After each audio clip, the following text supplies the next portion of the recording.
The first one being Iowa State on the road at Cincinnati. The Bearcats at home are 5.5-point favorites, and this game carries an over-under of 45.5 points. I thought this game was really interesting. I really wanted to include it, and it does kick off at noon Eastern on FS1. And I think it's interesting because outside of Texas and Oklahoma, the Big 12, in my opinion, is both bad and also objectively wide open.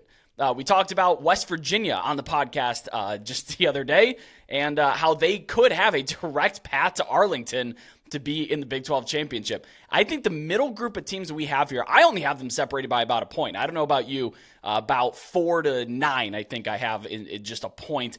And that includes both Cincinnati and Iowa State. Now, we could be dealing with some breeze, maybe not super strong wind, but it's going to be breezy, and it has rain chances that will be tapering off as the afternoon goes on. Cincinnati comes in this game with the rest advantage. They last played on Friday night in Week 5, and Iowa State was at home beating TCU last week.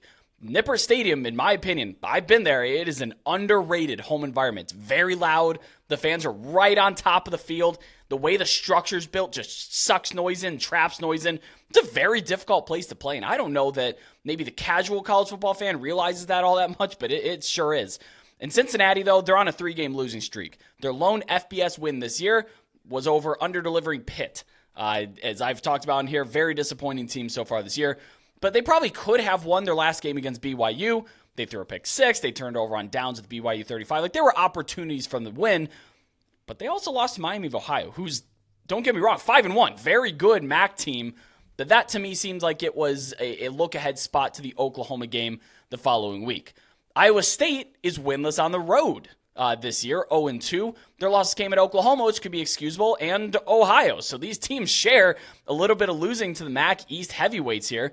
Rocco Beck, the quarterback in those games, threw 4 interceptions and fumbled the ball away. He only has 1 pick, no fumbles when he plays at home so far this year. But the offense has improved over the last couple of games, scoring 27 points per game over the last 3 versus just 20 points total in their first 2 FBS contests coming against Iowa and Ohio. The Cincinnati front has been really good against the run. We knew that coming into this year. They're 17th in rushing success rate allowed. Dante Corleone, if you don't know the name, get familiar. He's an All-American candidate. He dominates in the middle. Deshaun Pace, the linebacker, I believe brother of Ivan Pace, the All-American, has been extremely good at cleaning up on the backside. Linebacker Jack Dingle and Corleone are both top 10 in run stop rate in Big 12. So we're talking about a really good duo here.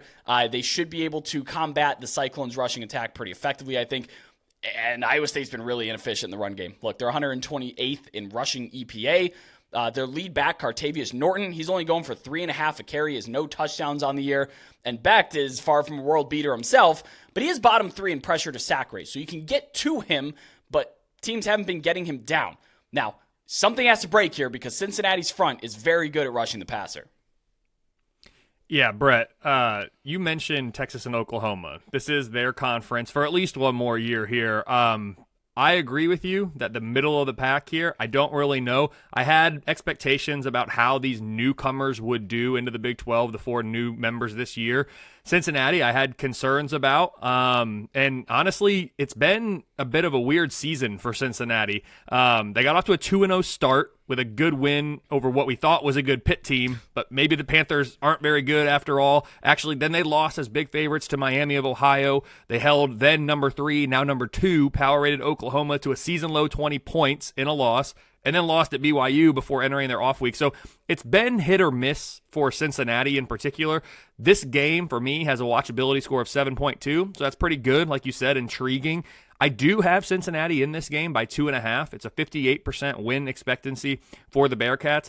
At 2-3, though, Cincinnati is nearly a game behind schedule relative to my preseason realistic expectations. And again, I didn't even have that high of expectations for Cincinnati. I thought they might struggle a little bit in their transition year.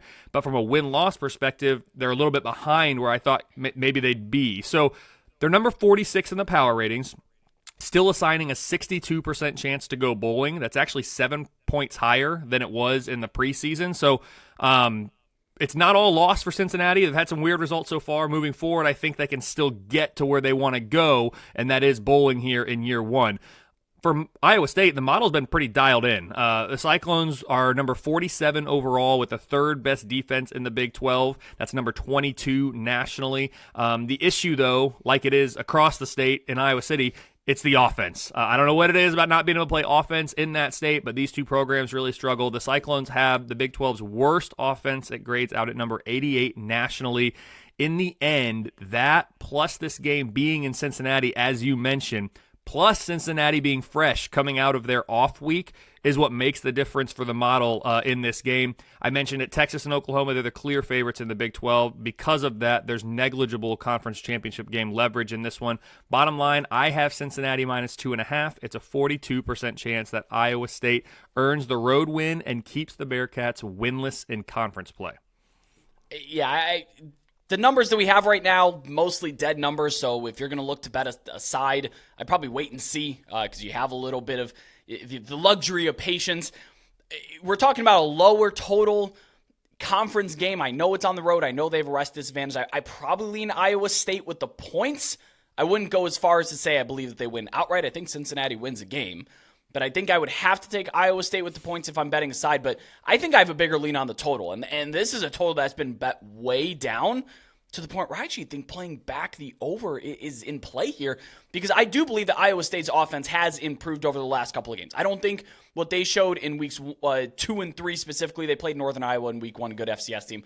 But I think they're decent enough to where 45, especially if we get a 45 flat, that's pretty low. Look, a lot of totals early this week got hit because of impending weather, but I'm stealing a line from Brad Powers. This is not an original thought, so I have to give credit to him that nobody can predict the weather 6 days out. Nobody can predict the weather 4 days out. So if you have a model that can do that, you're in the wrong business. Go predict the weather forecast, right? I'm going to play off that, because what if it comes and the weather is not all that bad? It looks like it's going to be breezy, but not hurricane force winds. They're not anticipating complete washouts. Maybe just steady rain. I think I'm going to play back that over. I really do. If I get a 45, you can be sure that over that number will be on my card for this game.